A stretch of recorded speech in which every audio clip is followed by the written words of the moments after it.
Bon, tout le monde est là, c'est bien. Enfin, les courageux, tout du moins. Alors d'abord, je voudrais me présenter. Bon, Jacques Collin, je suis connu surtout sur mes travaux sur l'eau. Mais ça fait 25 ans que j'ai commencé. Et ça a été, je peux dire, quelque part, une ouverture absolument fantastique. Et l'eau, on court toujours derrière pour comprendre ce qu'elle est. Et je puis vous dire que dans les dernières réunions scientifiques que j'ai eues, même au CERN de Genève, ils ne comprennent toujours rien à l'eau. Alors je ne parle pas de la science actuelle, telle qu'elle est définie, la science standard, celle qui est enseignée. Alors là, c'est le néant complet. Je puis vous dire que tous les gens que j'ai rencontrés, j'ai même fait des séminaires, même dans une université à Marseille, etc., pour des biologistes, ne connaissaient rien sur l'eau. Donc en biologie, ne rien connaître sur l'eau, c'est quelque chose tout de même d'énorme. Je ne parle pas de la médecine, ça je sais que ce côté-là, il y a à peu près 1 heure de cours d'Orlo sur 7 années d'études de médecine. Or, n'oubliez pas tout de même une chose, c'est que vous êtes composé au nombre de molécules, 99% de votre corps, ce sont des molécules d'eau. Donc rien ne peut fonctionner en ce qui concerne la vie, et cette eau, pour moi, et je l'ai découvert bien sûr par la suite, est tout à fait métaphysique, avant d'être physique.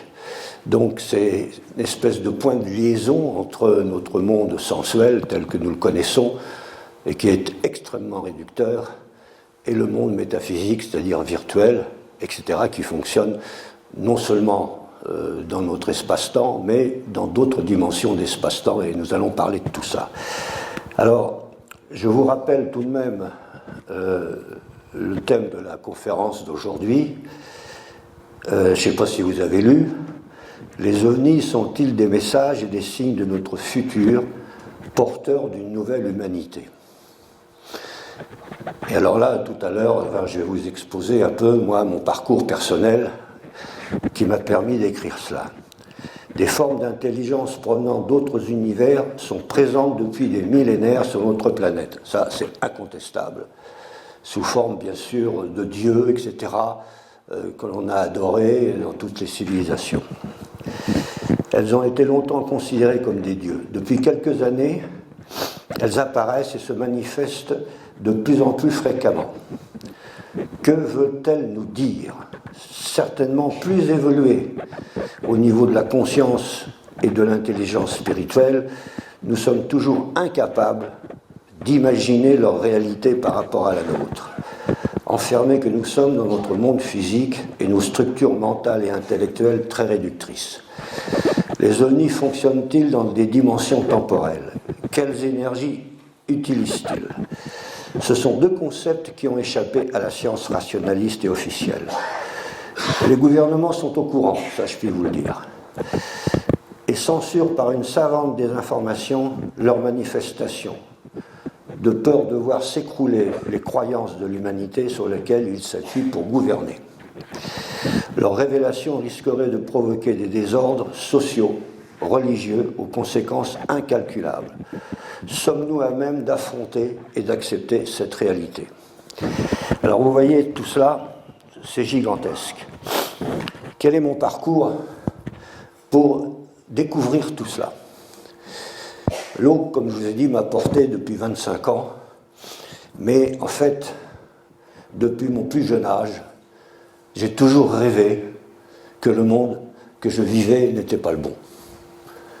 Alors, je vous rappelle que je vais avoir 85 ans, j'ai vécu la guerre, j'ai vécu avant la guerre, j'ai vécu tout ça, je suis né le même jour, le 9 avril 1933, le jour où Hitler a pris le pouvoir. Démocratiquement d'ailleurs, il faut le savoir. Bien, alors, tout cela m'a profondément marqué. Et alors, je dirais que mon aventure au niveau transpersonnel a commencé véritablement pour moi en 1976. Je le raconte dans mon dernier livre, qui s'appelle L'au-delà de l'eau. Cette rencontre que j'ai faite un soir, ça a commencé comme ça, J'étais près de la Chaise-Dieu, dans le Massif central, avec ma famille, mes parents à l'époque, mes enfants, chez un ami aubergiste. Et mon père aimait beaucoup se promener après le dîner. En 1976, c'était une année de grande sécheresse, rappelez-vous peut-être pour certains, s'ils ont encore la mémoire de cela, et c'était au mois d'avril. Et mon père me dit, tiens, on va aller se promener. Il avait des amis avec lui, et nous partons tous les quatre sur un petit chemin. Et je commence à parler à mon père en disant, tu sais, j'ai rencontré Jean-Claude Bourret, avec qui on a parlé effectivement de phénomènes ovnis qui sont extrêmement passionnants, et malheureusement, il y a une censure actuelle qui est telle que tout est désinformé, ou tout du moins, on lâche certaines vérités, mais ensuite on lâche les contre-vérités, si bien que personne ne s'y retrouve. Et tout ça s'est fait effectivement d'une façon très savante, à travers bien sûr la NASA, les organismes officiels, les services de l'armée, etc., etc. Et mon père me dit, mais non, tout ça c'est de la rigolade. Ce sont des hallucinations, c'est de la foudre en boule, c'est des satellites qui rentrent dans l'atmosphère, etc.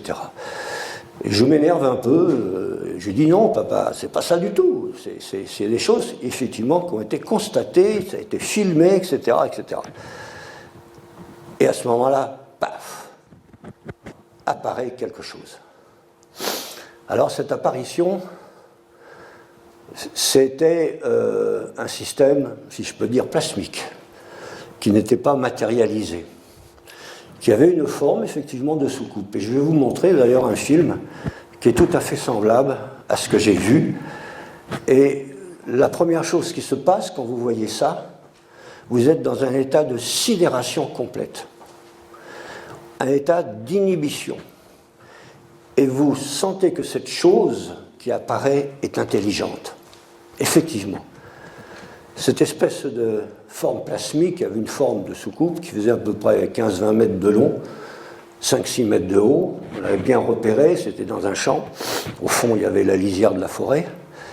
S'est mis à danser devant nous. Comme ça, en se balançant, en avançant et en reculant, avec plein de lumière qui scintillait, etc. Donc, vous rentrez dans une bulle temporelle qui n'est plus la même. Et à ce moment-là, vous êtes dans un état, je dirais, d'inhibition, mais en même temps, curieusement, personne n'a eu peur. La dernière parole que j'ai entendue, c'est mon père qui disait « Est-ce que tu vois ce que je vois ?» Alors personne n'a répondu, ses amis non plus, et ça a duré un certain temps, comme on dit. Mais le temps, la notion du temps disparaît. Donc vous êtes complètement capté par cette vision. Et ce choc physique, si vous voulez, c'est une réalité. Vous sentez que c'est une autre réalité qui est là. Et alors, la chose qui s'est passée, c'est que petit à petit, si vous voulez, tout d'un coup, cette chose s'est élevée, petit à petit, et tout d'un coup, a disparu. On a cru dans l'espace. Mais c'est faux. Ils ne disparaissent pas dans l'espace. Ils disparaissent sur place dans un autre temps. Et là, évidemment, il faut le voir. Je vais tâcher de vous montrer le film, que ce n'est pas celui que j'ai rien filmé du tout à l'époque, en 1976. Il n'y avait pas d'appareil numérique, il n'y avait rien du tout. Et alors, je vais tâcher de vous le retrouver parce que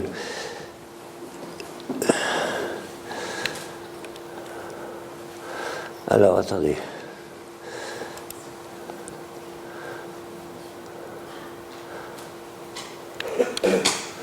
Je m'excuse, hein, c'est un peu foutoir mon histoire parce que j'ai pas eu le temps de classer tout ça. Bon.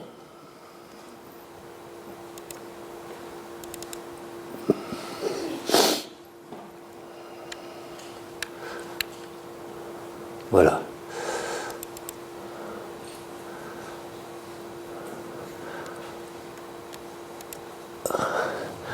Alors je vais vous montrer. Regardez bien. Là, au fond, en dessous de ma flèche, voilà l'engin qui arrive. Vous allez voir, il pulse. Ça, il pulse. Ça, c'est extra. Voilà. Vous voyez, c'est tout à fait ectoplasmique. Bon, et ça a commencé comme ça. Et alors, vous allez voir la façon dont il disparaît. Tof, vous voyez. On croit qu'il disparaît dans l'espace, mais pas du tout. Transforme le temps. En fait, ils ont des systèmes de propulsion, dont je vous parlerai tout à l'heure, qui effectivement permettent de fonctionner, si je peux dire, dans d'autres dimensions immédiatement. Ils sont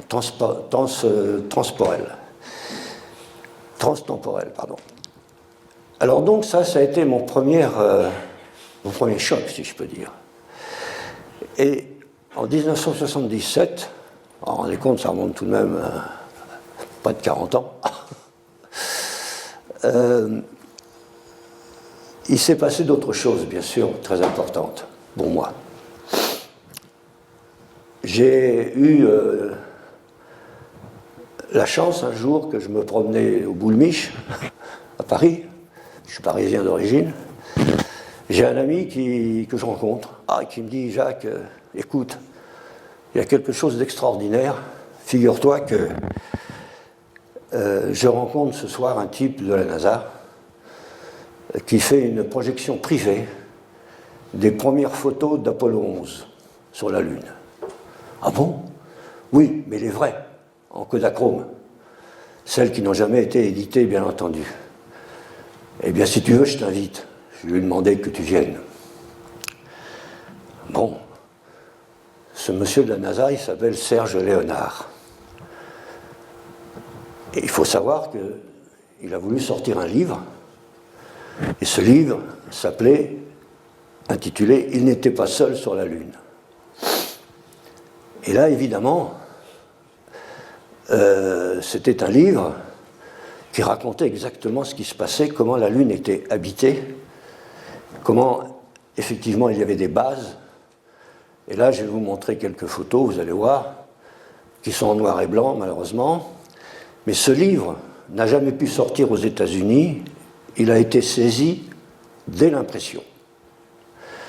Mais ils avaient vendu les droits à un éditeur français qui s'appelle Belfond. Et Belfond a voulu le sortir. Alors, il n'a pas eu les photos en couleur, il a eu les photos en noir et blanc. Mais le texte raconte effectivement tout ce qui s'est passé sur la Lune et comment la Lune actuellement est exploitée d'une façon même minière par des races extraterrestres et par aussi l'homme. Et vous allez voir pourquoi.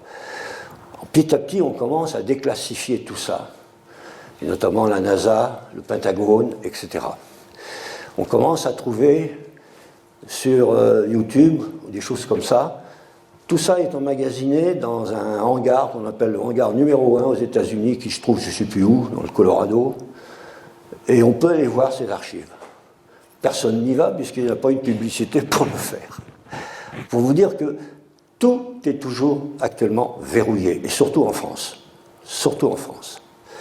Nous sommes les excellences. Pourquoi? Parce que nous avons un système, je dirais, autocratique, qui est très centralisé. Contrairement aux États-Unis, à l'Allemagne fédérale, ou la Grande-Bretagne, etc. Où les gens ont beaucoup plus de liberté pour pouvoir parler et transmettre. Donc, qu'est-ce qui s'est passé ce jour-là? Je suis allé à cette séance. Alors, je crois que l'année dernière, j'en ai déjà parlé, de ce fameux livre, qui a été vendu, dont les droits étaient vendus à Belfond. Et Belfond a sorti le livre. Mais ça n'a pas duré 48 heures. Tout a été immédiatement saisi. Moi, j'en ai eu un. Et je suis pas le seul à l'avoir d'ailleurs. Et on n'a plus jamais entendu parler de ce livre, bien entendu. Par contre, maintenant je le dis puisque c'est officiel, je l'ai fait rééditer clandestinement. Alors, vous pouvez l'avoir si vous voulez, je vous donnerai l'adresse confidentiellement pour pouvoir en acheter un. Je vais à cette réunion, et là, stupéfaction, Il s'appelait Serge Léonard, il est mort il y a 2 ans. Et il montre les diapositives. Vous savez, à l'époque, c'était encore les diapositives. Et il nous explique, en couleur bien entendu, qu'est-ce qui se passe. Bon, je ne vais pas tout raconter le détail, mais effectivement, je vais vous montrer quelques photos qui sont en noir et blanc, malheureusement, qui vous montrent effectivement que cette lune a été, depuis très longtemps, habitée, exploitée, et on ne sait pas vraiment d'où elle vient, en fait. Est-elle creuse? Vraisemblablement. Les Américains ont lancé déjà une bombe pour savoir si ça résonnait. Et évidemment, au niveau sismique, il y a quelque chose qui ne tourne pas rond. Ça, c'est sûr. Donc la Lune est tout quelque chose qui fonctionne d'une façon rétrograde, d'ailleurs, et qui n'est pas normal dans notre système solaire. Alors, ce que je vais vous montrer là, je vais tâcher de... C'est un peu le fouillis, mais on va y arriver. Alors, attendez. Voilà. Voilà. Alors voilà les photos qui ont été montrées. Ça a été photographié par Armstrong, quand il était dans sa capsule encore. Un ovni qui passe au-dessus de lui, vous voyez, sur la Lune. Ensuite, on a vu des pyramides aussi. Ça a été photographié. Ensuite, là, on ne sait pas trop ce que c'est. Ce sont des constructions, mais on n'a pas de réponse pour ça. Là, vous voyez, derrière, il y a des ovnis qui stationnent. C'est des vaisseaux qui sont gigantesques. Alors, je vais vous en montrer un après qui fait tout de même 25 km de long. Alors voilà encore un autre ovni qui passe en dessous de la capsule. Tout ça, ils viennent renifler un peu ce qu'on vient faire. Évidemment, ils sont pliés en deux par notre technologie, parce qu'on est absolument ridicule à côté, bien sûr. Comme vous pouvez imaginer, on a encore des fusées à pétrole. Donc, c'est pas avec ça qu'on va pouvoir découvrir l'espace. Ça, on n'a jamais su ce que c'était. Ça a été photographié. Sans doute un vestige de quelque chose. Là, vous voyez, il y a des ovnis qui se baladent. Et alors, ça, c'était Apollo 14, je crois. Là, il y en a un qui s'est craché, on ne sait pas pourquoi, il est comme ça. Bon. Là, par exemple, vous voyez, il y en a un qui est dans une anfractuosité, c'est une énorme construction. Et alors, vous avez un type à la NASA, je ne sais plus comment il s'appelle, Michael, je ne sais pas quoi, qui passe son temps à gratter les photos qui arrivaient d'Apollo. Et en les grattant, bah, évidemment, on trouve ça. Il n'y a plus rien. Etc. Par exemple, des constructions comme ça, très anciennes, qui datent de plusieurs milliers d'années, on ne sait pas d'où ça vient. Quelle est la civilisation qui s'est occupée de ça? Personne ne sait. Hop, on a gratté la photo. Là, vous avez effectivement, voilà, oui, des structures indéfinies. Et alors là, ça, c'est bien connu. Alors, attendez, je vais tâcher de l'agrandir. Et vous allez voir tout de suite ce que c'est.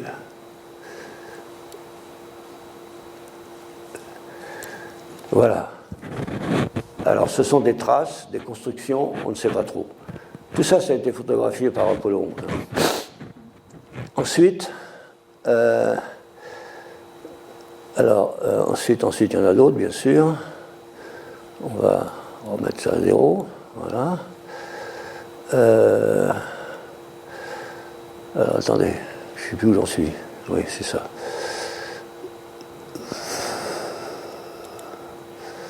Alors, attendez, il y en a d'autres là. Oui, celle-là, on l'a vu. Alors, il y en a. Alors, ça c'est le grand truc, ça. C'est gigantesque. Je vais vous le montrer en plus gros.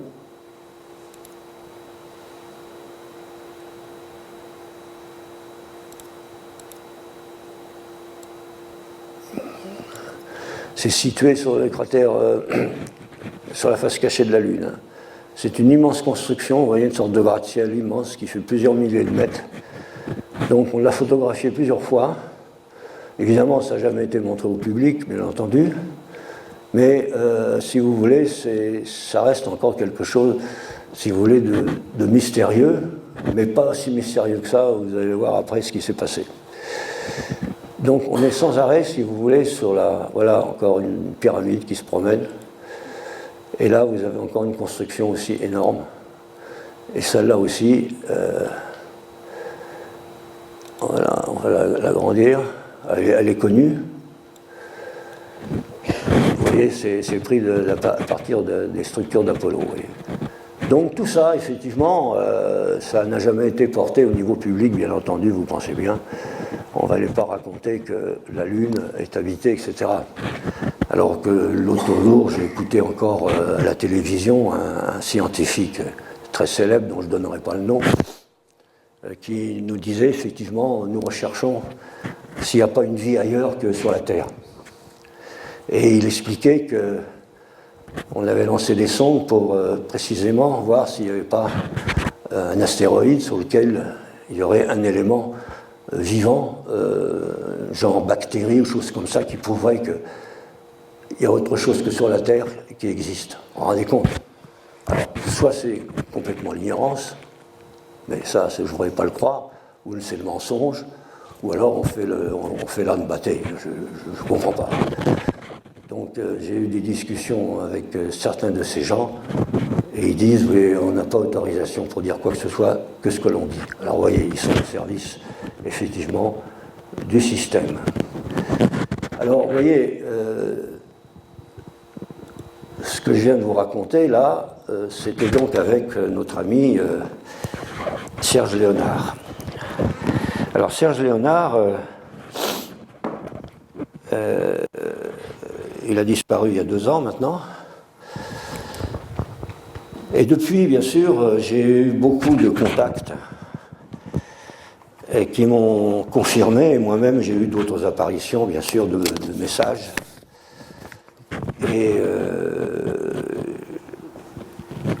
notamment, j'ai eu, à travers un ami qui connaît l'ancien ministre de la Défense canadienne, Paul Heyer.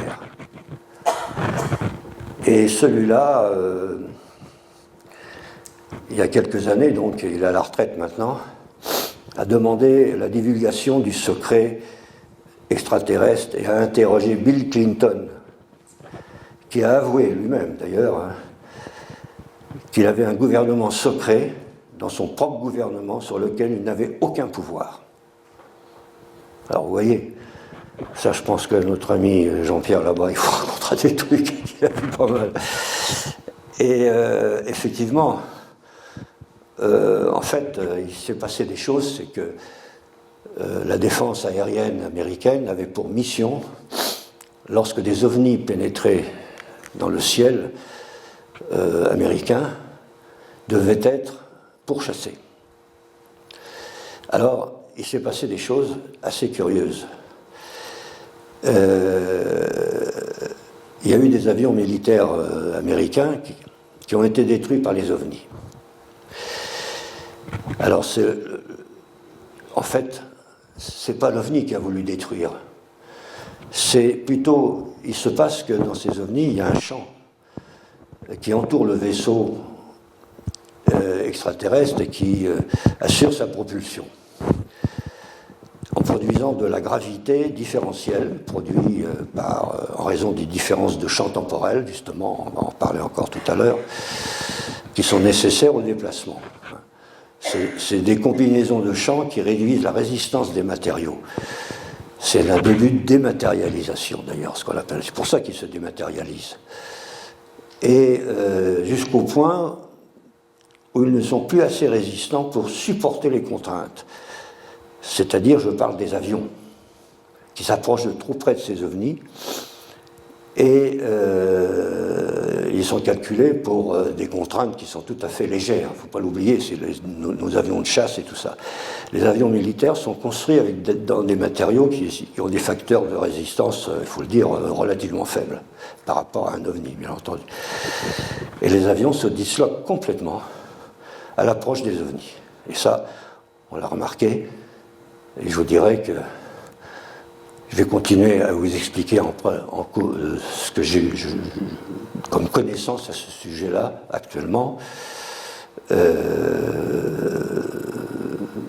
y a actuellement un sénateur qui s'appelle Stephen Greer, qui témoigne de vaisseaux antigravitiques qui sont issus du crash de Roswell. Le premier, en 1947, il y a eu un crash d'un ovni. Alors pourquoi des ovnis arrivent à se crasher, il faut le savoir. Il y a effectivement des systèmes de contre-mesure électroniques qui provoquent effectivement un déséquilibre. Et ce crash de Roswell a été tout à fait reconnu comme étant un vrai crash. On a essayé de démontrer que c'était autre chose, c'était des ballons sondes, etc. et tout ça, bref. Bon, on le sait parfaitement bien maintenant que tout ça, effectivement, a permis aux Américains de fabriquer par rétro-ingénierie, ce qu'on appelle, ça veut dire des ARV, des Alien Reproduction Vehicles, et ils ont lancé un projet qui s'appelle le projet Aurora, qui témoigne des rencontres avec des entités qu'on appelle exogènes, ou des exocivilisations, provenant de notre univers physique ou de d'autres dimensions. Pas l'oublier qu'on n'est pas simplement dans la dimension physique. Et évidemment, tout ça au niveau du gouvernement des États-Unis. Et alors, c'est ça que le sénateur en question, qui s'appelle Mick Gravel, a fait toute une reconnaissance dans ces dossiers ultra secrets et qui ont permis effectivement, pour lui, il a exposé au Congrès toutes les observations qui sont faites par moi sur la planète, c'est colossal. Et ce qu'il dit, ça m'a permis d'élever la question de la présence d'extraterrestres au statut du sujet le plus important auquel est confrontée notre civilisation. Nos avancées dans le domaine nucléaire ont constitué une importante source d'inquiétude pour les extraterrestres. Il ne faut pas l'oublier que toutes nos centrales nucléaires sont surveillées. Et dernièrement, il y a eu, je dirais, une flopée d'ovnis qui sont venus surveiller nos centrales nucléaires. On a fait passer ça comme étant des drones. Vous voyez, c'était des petits farceurs qui se promenaient au-dessus des centrales nucléaires. Pas du tout. Et les gens qui travaillent aux centrales nucléaires, j'en ai rencontré un qui m'a dit non, on sait très bien que ce sont des ovnis qui sont passés. Pourquoi ? Il se trouve que cette énergie que nous utilisons, l'énergie nucléaire, est dévastateur et provoque des perturbations dans les couloirs du temps dans lesquels les ovnis fonctionnent. Il n'est pas étonnant qu'ils surveillent tout cela. Et alors, vous voyez, on va découvrir, je vous en parlais tout à l'heure, que pratiquement tout est prêt pour modifier effectivement ces centrales-là, de façon qu'elles fonctionnent avec des systèmes non pas explosifs, mais implosifs. Je vous en parlerai tout à l'heure. C'est toute la différence de notre civilisation. Alors, je continue, je dirais, les expériences que j'ai pu avoir. Là, j'ai rencontré un commandant de bord d'Air France qui s'appelle Jean-Gabriel Grélé. Peut-être que vous en avez entendu parler ou pas, mais il m'a raconté des choses absolument ahurissantes. Il m'a dit tous les commandants de bord des avions, on consigne, dès qu'ils voient un engin comme ça, d'abord d'essayer de l'éviter, bien sûr, et surtout de ne faire aucun rapport. Ni écrit, bien sûr, et encore moins, je dirais, d'appeler la tour de contrôle. À la limite, il appelle la tour de contrôle en disant voilà ce qu'on voit, et ils ont ordre absolument de faire aucun rapport, ni procès-verbal, et surtout de ne pas en parler, ni au personnel de bord, qui le voit d'ailleurs aussi en même temps qu'eux, et surtout même à leur famille, sous peine, je dirais, de sanctions extrêmement sévères, allant jusqu'à l'élimination physique. J'ai rencontré un pilote de chasse aussi, la base de Metz, qui m'a raconté exactement la même chose, qui rencontrait fréquemment des ovnis. Et alors, bien sûr, nos avions ont des performances ridicules à côté. Ils n'utilisent pas du tout la même énergie, ils utilisent surtout des dimensions temporelles, distorsion, Donc ils ont des fonctionnements, si je peux dire, de ces ovnis qui fonctionnent avec ce qu'on appelle des champs à double torsion, qui sont des champs plasmiques qui permettent effectivement de modifier, qui provoquent effectivement une distorsion du temps. Alors ça c'est connu. Vous savez, quand on parle de vortex, le vortex, c'est quelque chose de très étrange et bizarre, même un vortex d'eau, vous voyez, c'est pour ça que l'eau se dynamise. On appelle ça l'effet Casimir. C'est-à-dire que lorsque le vortex s'accélère, si je peux dire, arrivé au bout du vortex, la vitesse devient infinie, il se passe une distorsion du temps qui provoque l'apparition, eh bien, d'électrons et de neutrons. Et ça provient effectivement d'un autre espace-temps. Donc c'est comme ça aussi qu'on dynamise de l'eau, autrement. Là j'explique tout ça dans mes bouquins, etc. J'ai étudié ça. L'effet Casimir, c'est un Hollandais, Casimir, qui a trouvé ça il y a déjà 20 ans. Donc vous voyez, alors le commandant de bord, Jean-Gabriel Lavrier, il faisait escale souvent à Orly avec son équipage. Lorsqu'ils sortaient de leur avion, qui était je ne sais plus ce que c'était, un 747 je crois, Boeing, l'équipage avait l'habitude d'aller à Villeneuve-Saint-Georges au bout des pistes, faire un peu de gymnastique. Ils avaient un système de sauna et tout ça qui appartenait à la compagnie, et ils partaient se relaxer un peu là-dedans, etc., avant de rentrer chez eux. Et un jour, ils y vont, ils arrivent devant la porte, ils n'avaient pas la clé. Et c'est un copain qui dit, machin, je l'ai oublié, elle est dans ma voiture, il faut que j'aille la chercher. Alors ils ont attendu devant la porte. Et qu'est-ce qui s'est passé à ce moment-là? Un truc incroyable, dont on n'a jamais parlé, bien entendu. Et Jean-Gabriel Grellet m'en a parlé, il m'a dit, nous on sortait d'un vol, on savait le plafond des nuages était à peu près à 1500 mètres. Et bien tout d'un coup apparaît une structure, à travers ces nuages, silencieux, énorme, à peu près 300 mètres de long. Donc ça se voit, une tour Eiffel, vous voyez. Et là, stupéfaction, tout était silencieux. Cette espèce de structure s'est mise à avancer. Tout le monde l'a regardé, et même des gens dans la rue l'ont vu.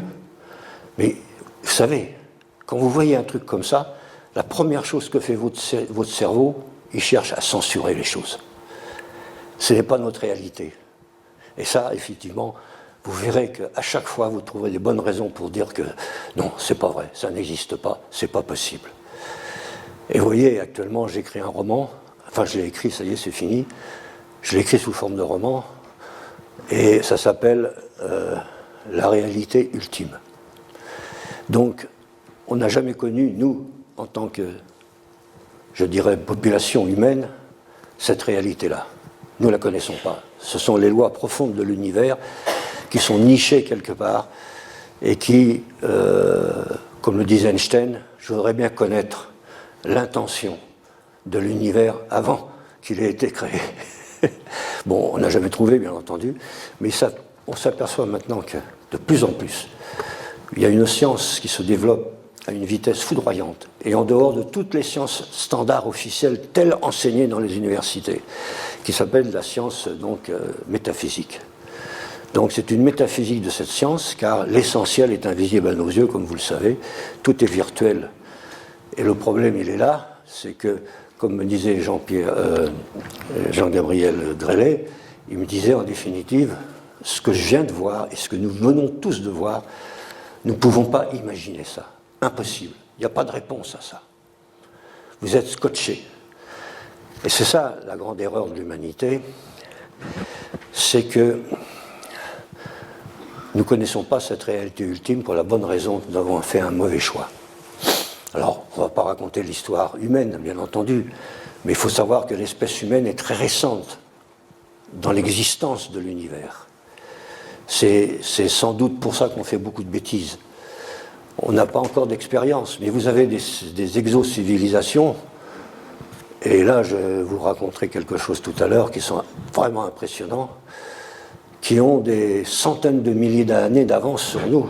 Nous, on n'était même pas encore, l'espèce humaine n'existait même pas encore. Donc, cette intelligence de l'univers, elle est tout de même extraordinaire dans la mesure où, effectivement, il faut bien se rendre compte que notre petite planète Terre, hein, qui est notre soleil, je dirais, notre système solaire, c'est un petit soleil de banlieue, de rien du tout, qui est dans la galaxie dans laquelle nous sommes, sur un bras de cette galaxie. Et il se passe une chose actuellement, c'est que là, je travaille beaucoup aussi, je vais vous raconter après aussi avec Jean-Pierre Garnier-Mallet, qui est le grand physicien du temps, et j'ai pu apprendre beaucoup de choses avec lui. Et lui, il utilise l'eau aussi comme étant un facteur indispensable, une espèce de transducteur entre le monde virtuel et le monde réel, enfin le monde physique, du moins. Et alors, Jean-Gabriel Gallet me dit, voilà, ce qui se passe, c'est que ces civilisations-là sont tellement en avance par rapport à nous que nous ne pouvons pas imaginer les technologies qu'ils ont développées. Ou tout du moins, si on les voit, on est absolument stupéfait. Alors, ce qui se passe, là, je rentre dans une autre dimension, vous allez voir, qui est une expérience personnelle, encore une fois de plus. Vous savez, les ovnis apparaissent beaucoup plus qu'on l'imagine, mais on ne les voit pas, la plupart du temps. Parce qu'ils se rendent invisibles.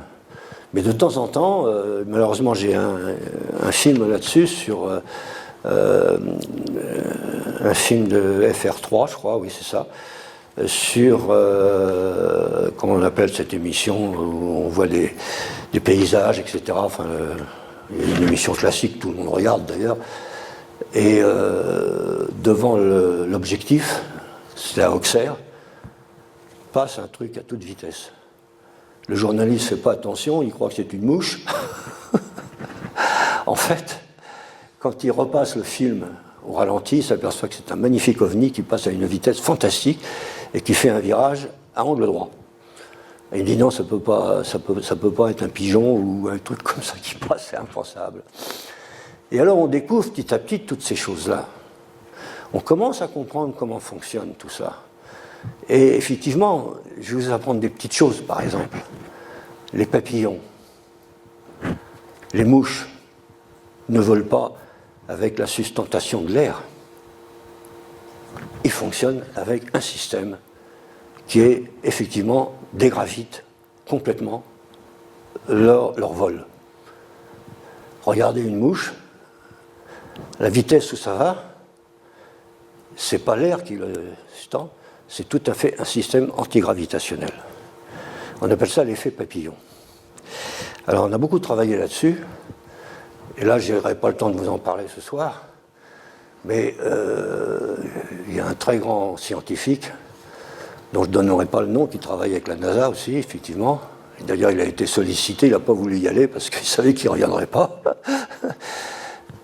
Et il travaille avec ce qu'on appelle du graphène. Le graphène est un matériau, un carbone, très fin, qu'on utilise de plus en plus maintenant dans les ordinateurs, etc., qui peuvent stocker des mémoires immenses. Et alors, en fait, on s'aperçoit que tout fonctionne à travers des systèmes, je dirais, d'énergie et d'information. Point final. La matière n'existe pas, en fait.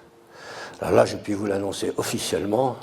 Je suis allé plusieurs fois à Genève, j'ai été invité une fois même au CERN à Genève, et j'ai pu me rendre compte de cette installation gigantesque qui a coûté 7 milliards d'euros à l'Europe, à vous contribuables, pour aller chercher quelque chose qui n'existe pas. C'est la matière. Et ça, c'est confidentiellement, je puis vous le dire, c'est Étienne Klein qui me l'a dit. Alors vous voyez, on paye actuellement 3000 physiciens pour rechercher quelque chose qui n'existe pas. C'est un motif de licenciement immédiat. Je dirais sans indemnité. Mais ça, on ne le dit pas, bien entendu. Parce qu'on s'aperçoit que cette matière est totalement virtuelle, insaisissable, et ce n'est qu'un système d'information et d'énergie. Et qui construit des formes aussi. Donc derrière, il y a une intention, une pensée. Donc c'est ce qu'on essaye de découvrir. Quelle est cette intention de l'univers, en fait? En dehors de tous les systèmes religieux, bien entendu. Nous, on a inventé des religions officielles, institutionnelles. Bon, je ne veux pas critiquer. Moi-même, j'ai fait ma communion solennelle. J'ai été enfant de chœur et tout ça, j'ai connu tout ça. Mais attendez, on s'impose des rituels, on s'impose des systèmes qui nous font souffrir. Et quelle est cette réalité ultime, en fait? Eh bien, on l'a raté, nous, l'espèce humaine. Parce que on a utilisé, au lieu d'utiliser cette énergie, ce qu'on appelle l'énergie implosive, qui fait naître la vie, nous, on a utilisé depuis des millénaires l'énergie explosive, celle qui détruit la vie. Et c'est la source de toute notre violence. C'est pour ça qu'on n'est jamais arrivé, depuis des millénaires, à trouver des moments de paix. La société est toujours en révolte, toujours en compétition, en combat, en militantisme, etc. Ça ne peut pas fonctionner. On sera toujours en guerre. Et ça, les exocivilisations le savent.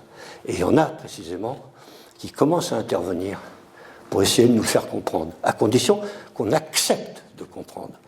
Et c'est ça le problème. Comment élever notre conscience à leur niveau? On ne l'a pas encore. On ne l'a absolument pas.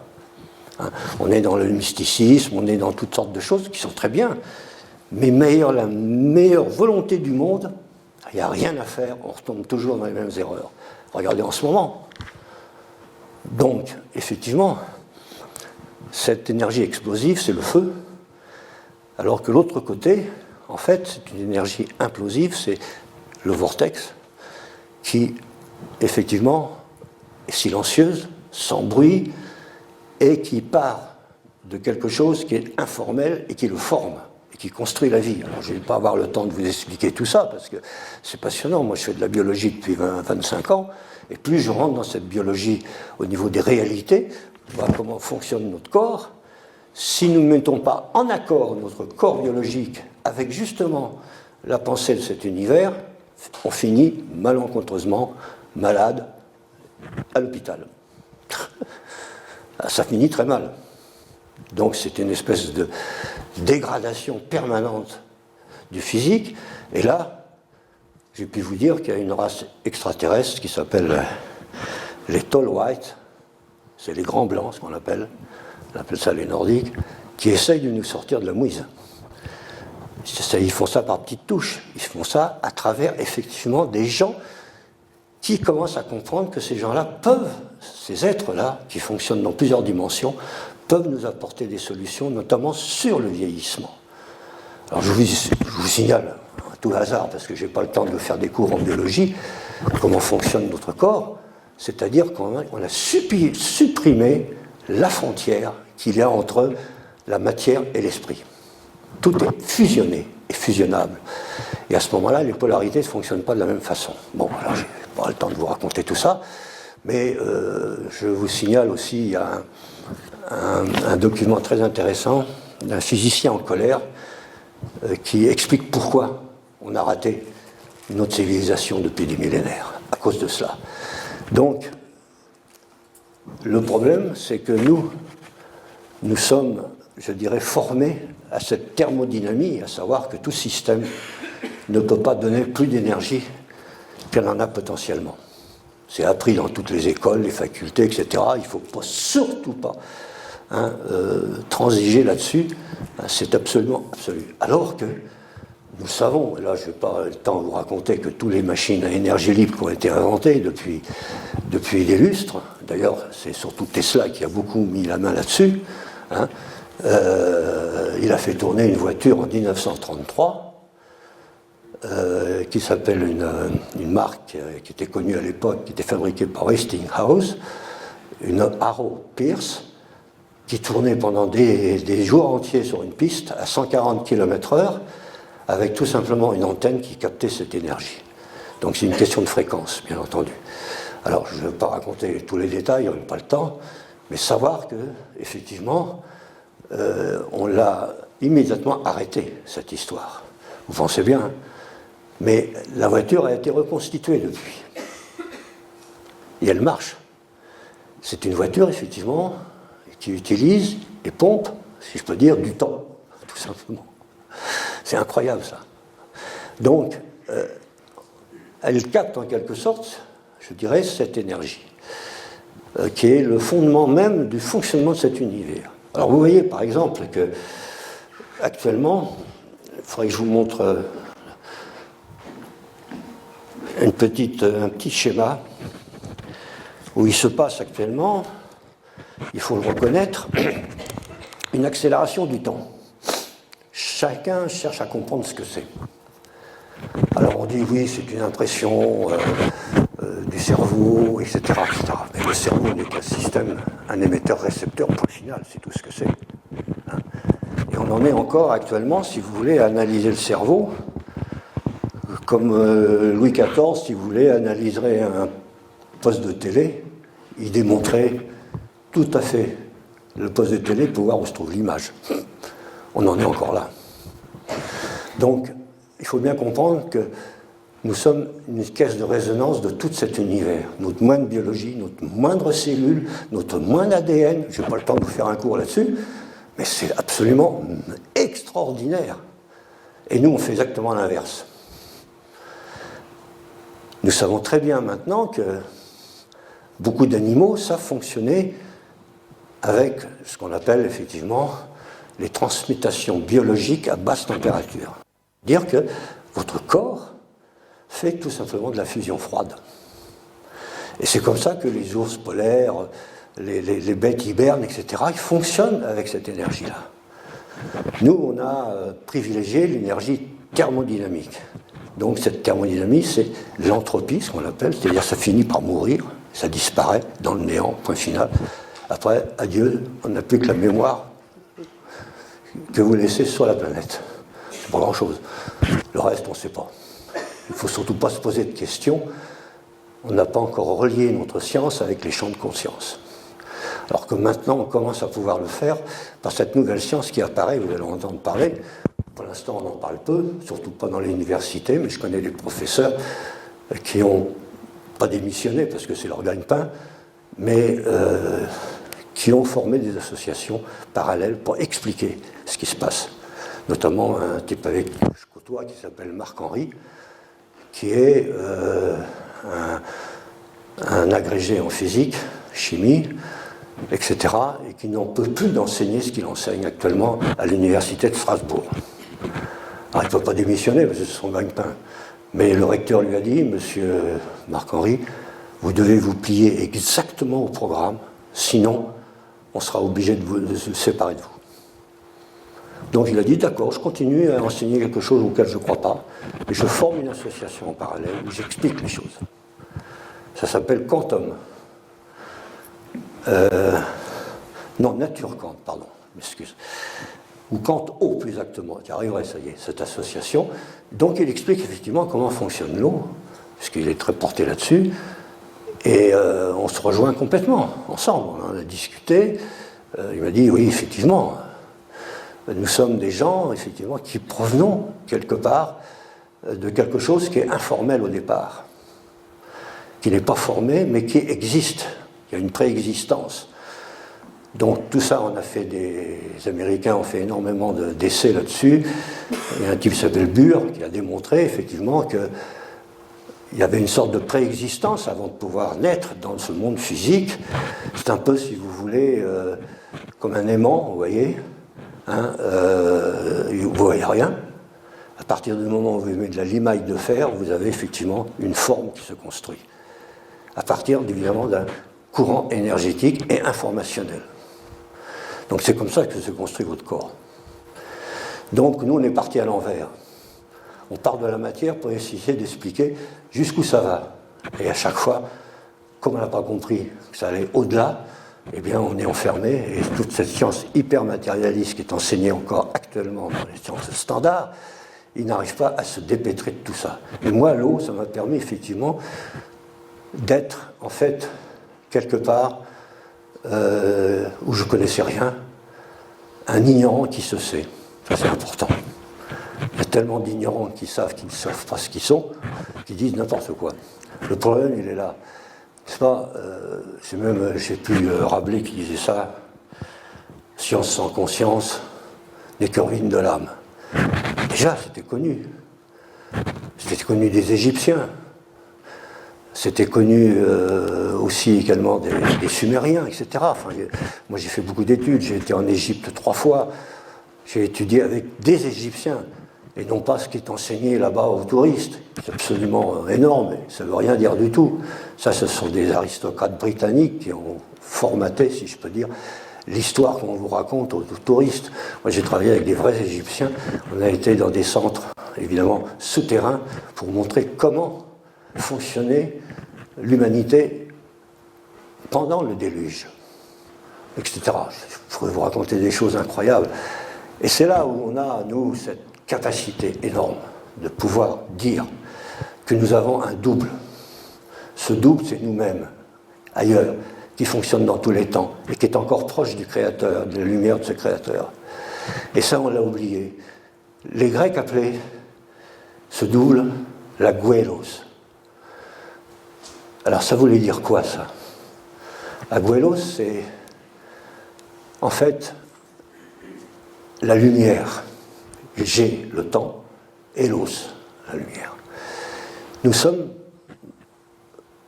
Nous provenons de cette lumière.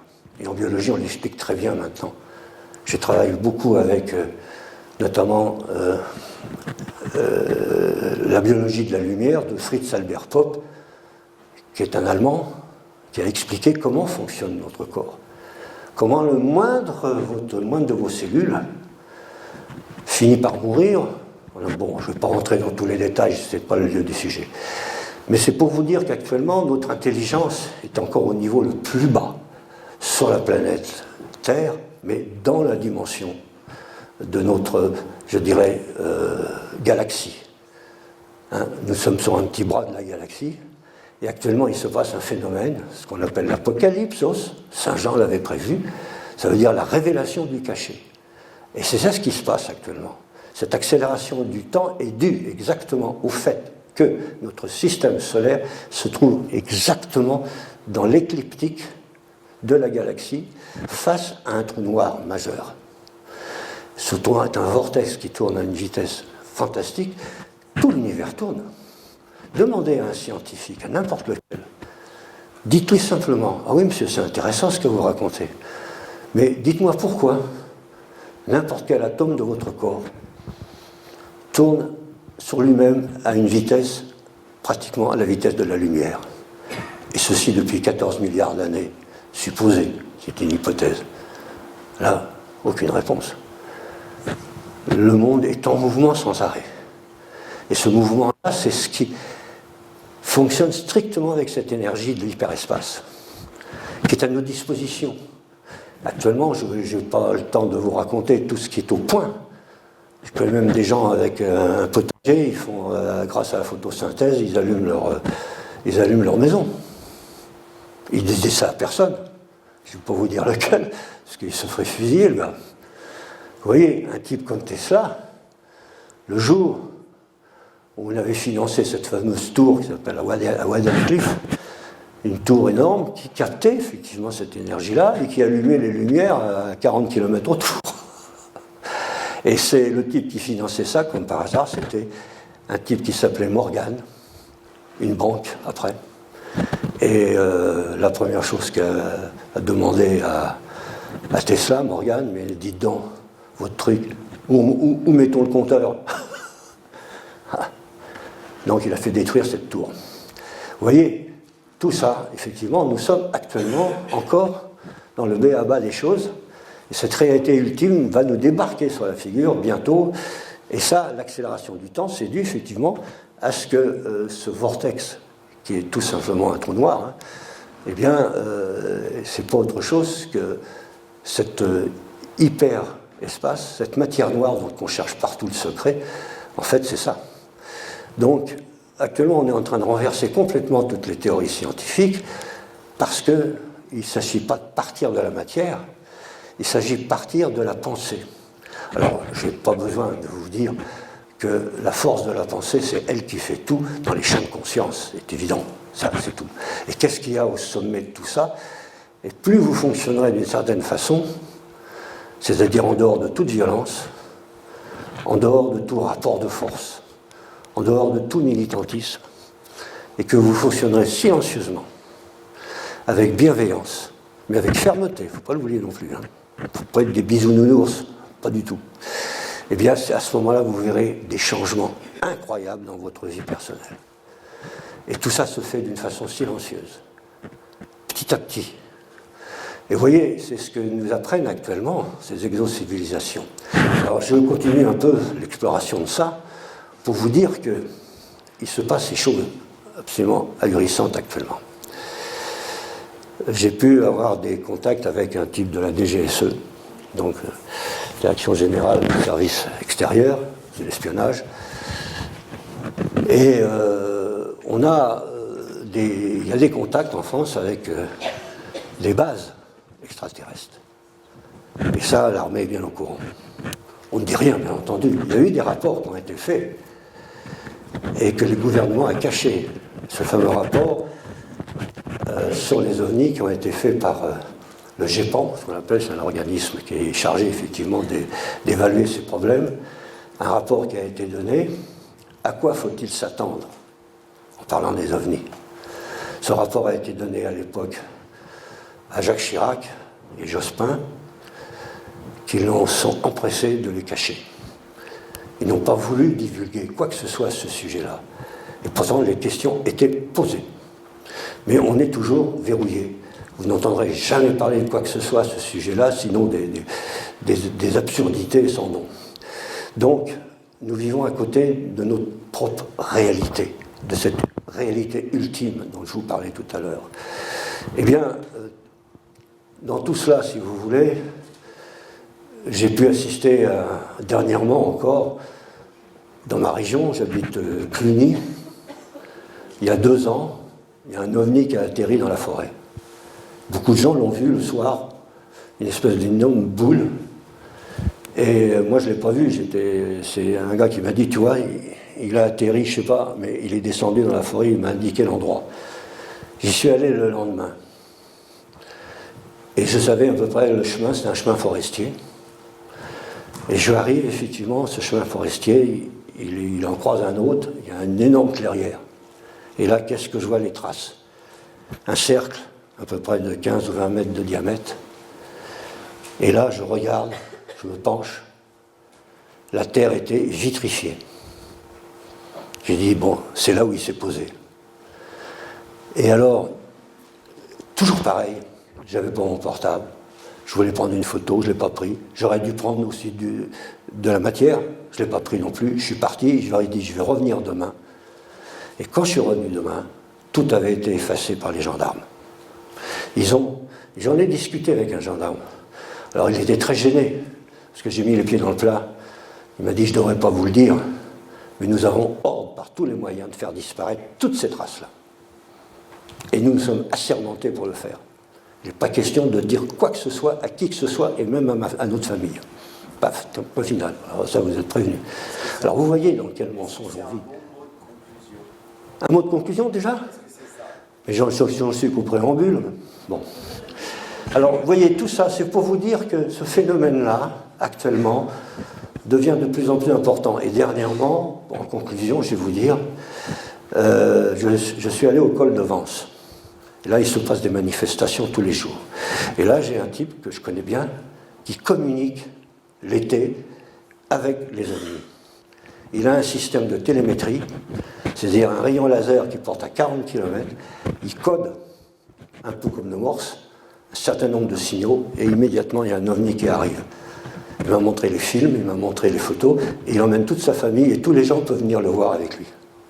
On appelle ça le rapprochement numéro 5, c'est-à-dire c'est vous qui appelez l'OVNI et qui arrive. Ça, c'est la chose la plus extraordinaire. Donc, ils commencent à s'intéresser à nous pour la bonne raison que eux ne fonctionnent pas du tout comme nous, dans la matière, bien entendu, mais ils fonctionnent avec nos émotions. Ils connaissent nos émotions. Ils savent que nous sommes d'origine divine, quelque part. Ils le savent. Et donc, c'est à travers nos propres émotions, à travers nos demandes, je dirais à travers nos souffrances même, qu'ils comprennent que l'homme essaye de s'en sortir, mais il ne sait pas le faire. Il ne connaît pas, il n'a pas connu cette réalité ultime. Et là, mon bouquin sortira au mois de septembre.